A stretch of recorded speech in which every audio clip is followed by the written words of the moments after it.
주님을 빕니다. 이연주의 성경순례 이연주 가타리나입니다. 반갑습니다.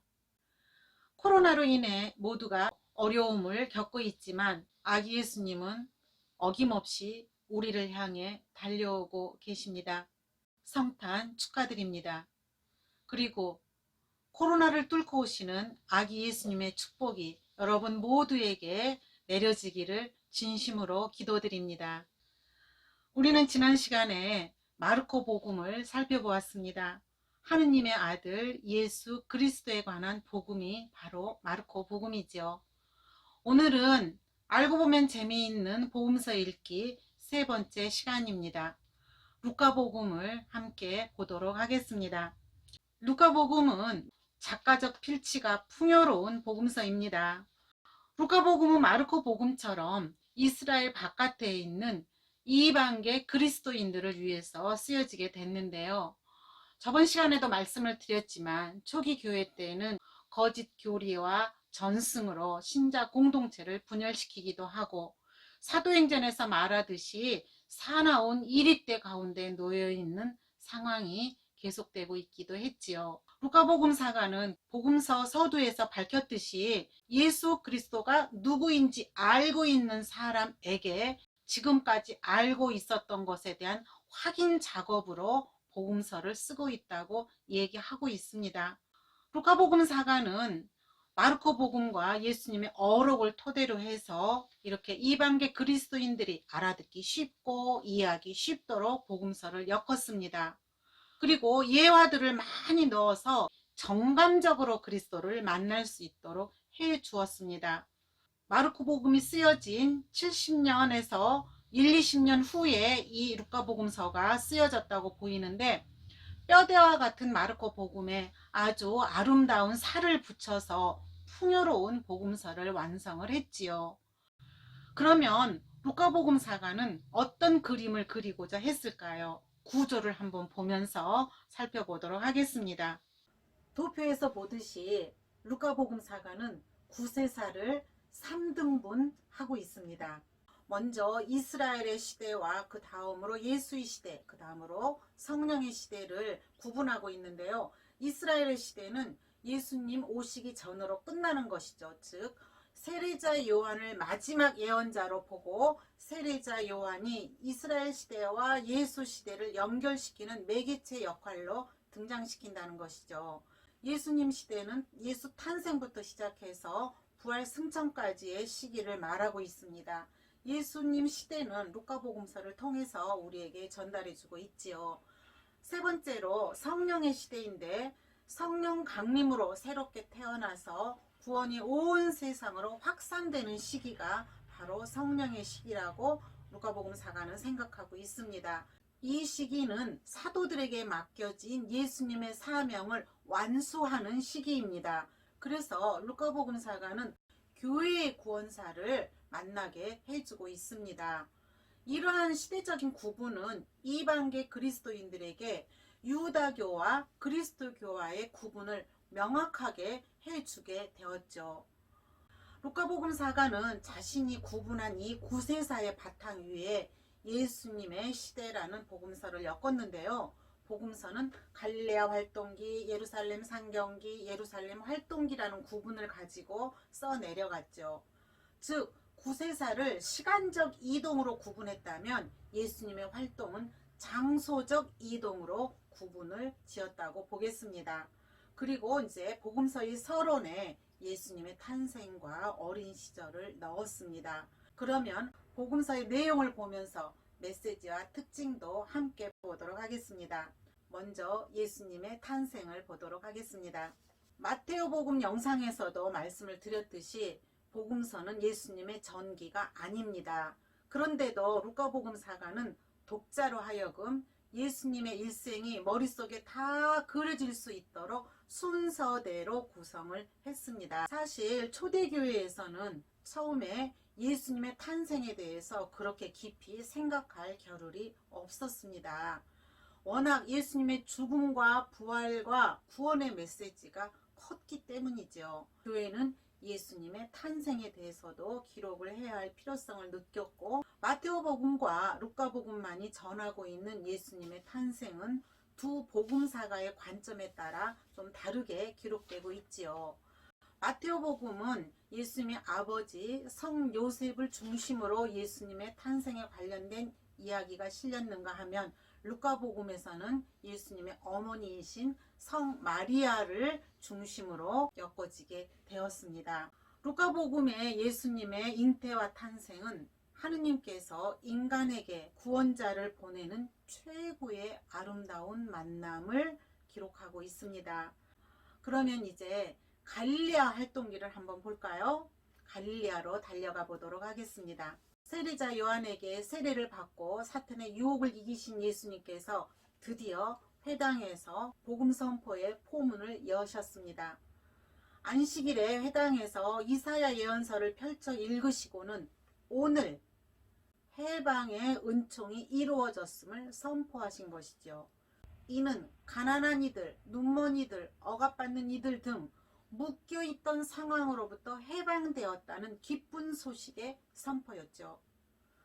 이 선포는 루카복음서의 명제와 같습니다. 루카복음사가는 이들이 어떻게 예수님에 의해 해방되고 있는가를 생생하게 기록하고 있죠.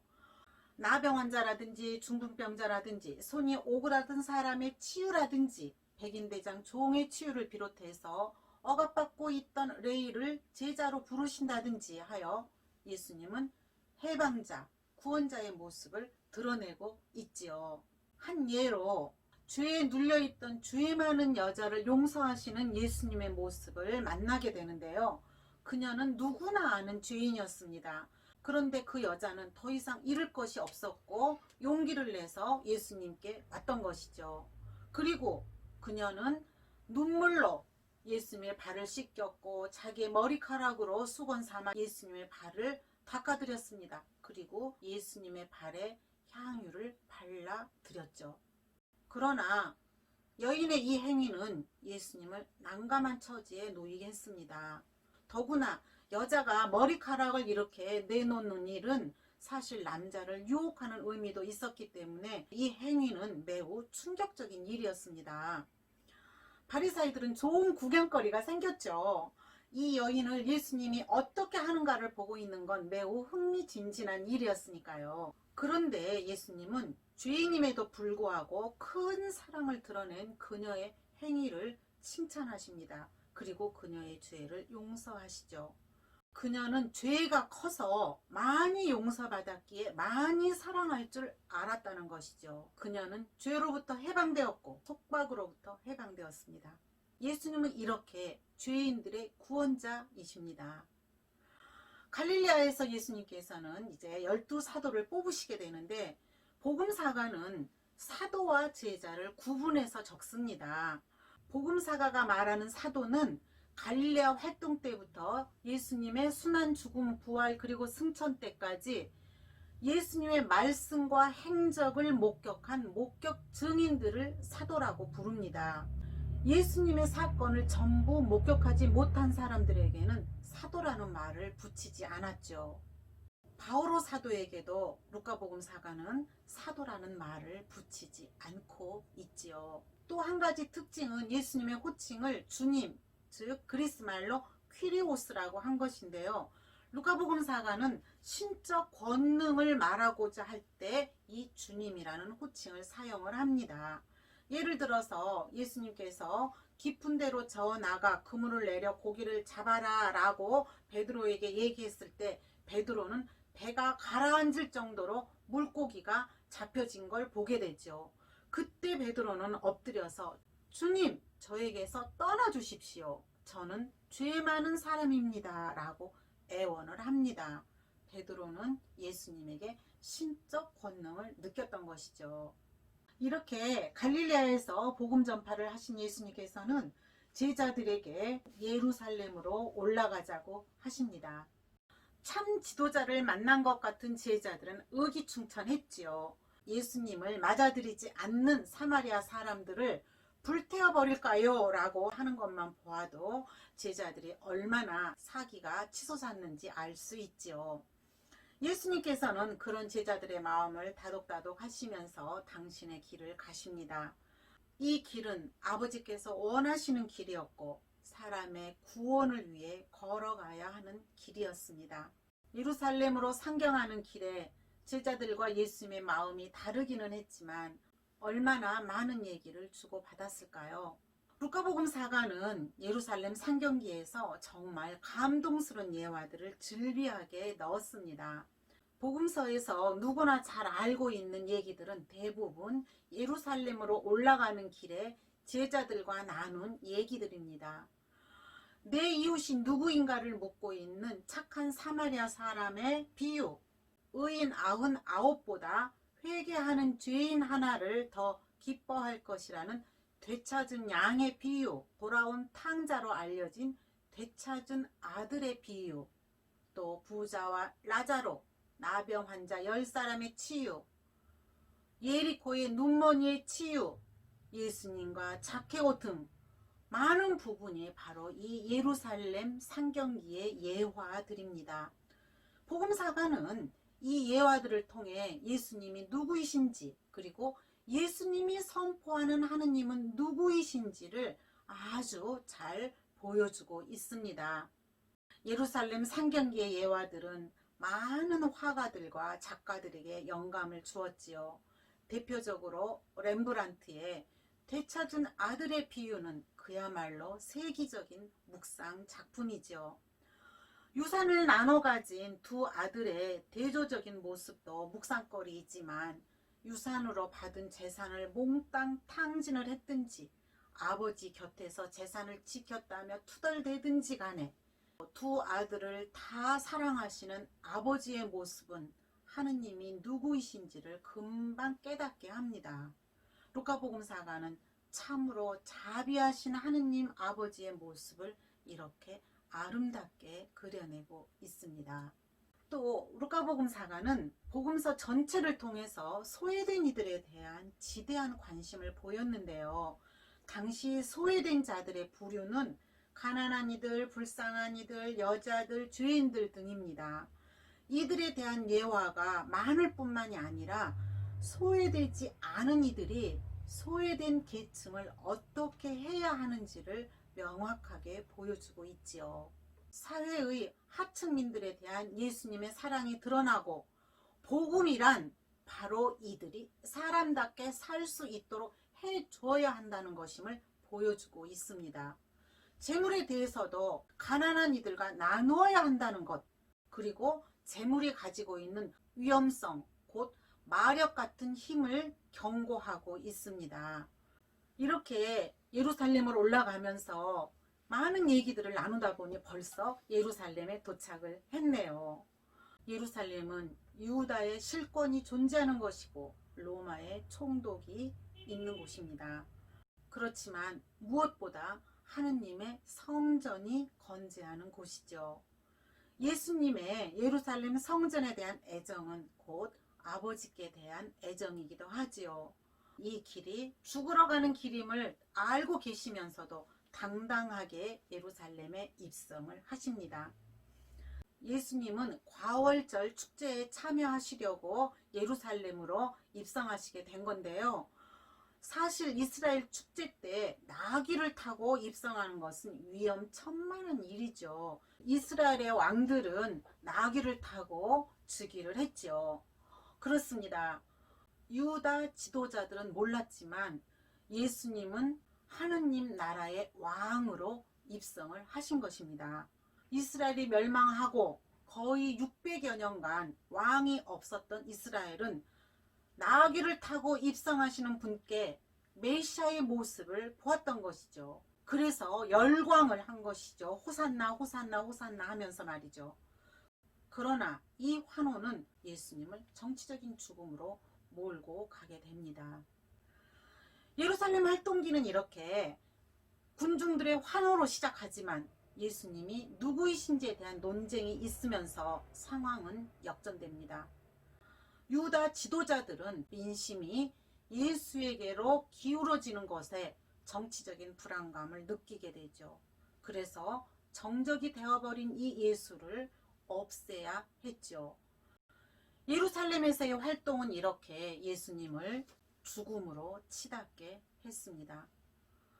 순환사화에서 복음사가는 베드로가 배반 후에 닭울음 소리를 들었을 때 예수님께서는 몸을 돌려 베드로를 바라보시는 장면을 놓치지 않았습니다.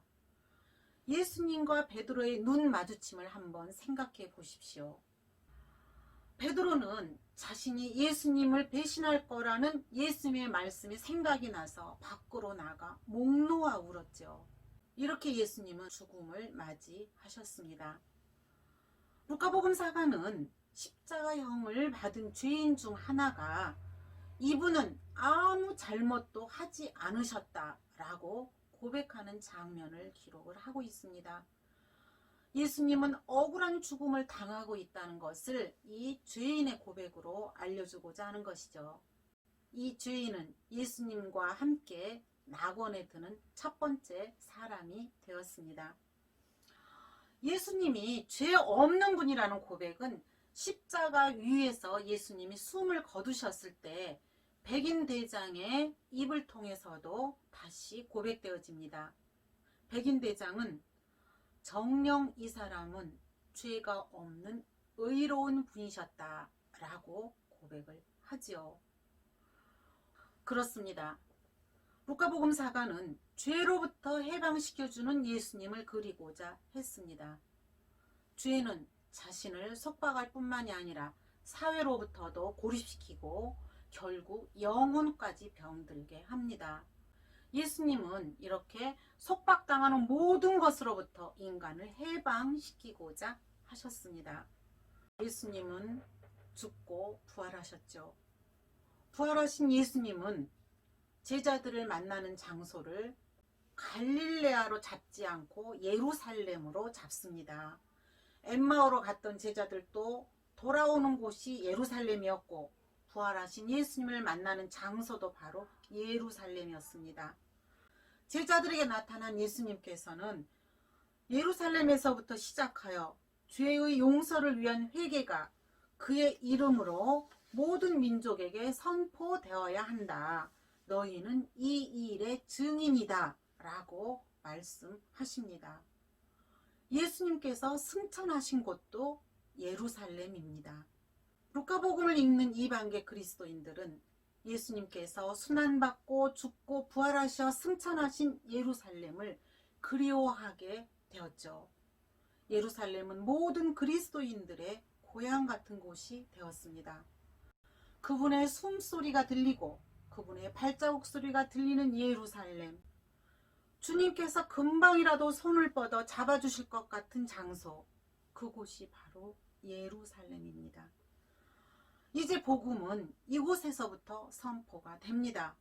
그분을 만나 그분을 알아보는 눈이 열리고 마음이 뜨거워지고 이 뜨거운 마음을 혼자만 간직할 수 없어서 자신도 모르게 복음 선포자가 되게 하는 그곳, 바로 예루살렘입니다. 코로나로 인해 막혀버린 예루살렘이지만 우리 마음 안에 하느님의 집인 예루살렘을 지어봅시다. 예수님의 복음 선포를 다시 시작할 수 있는 복음의 씨앗을 심어 봅시다. 오늘 루카복음이었습니다. 코로나에 모두 조심조심 하시고 다시 기쁘게 뵙도록 하겠습니다. 감사합니다.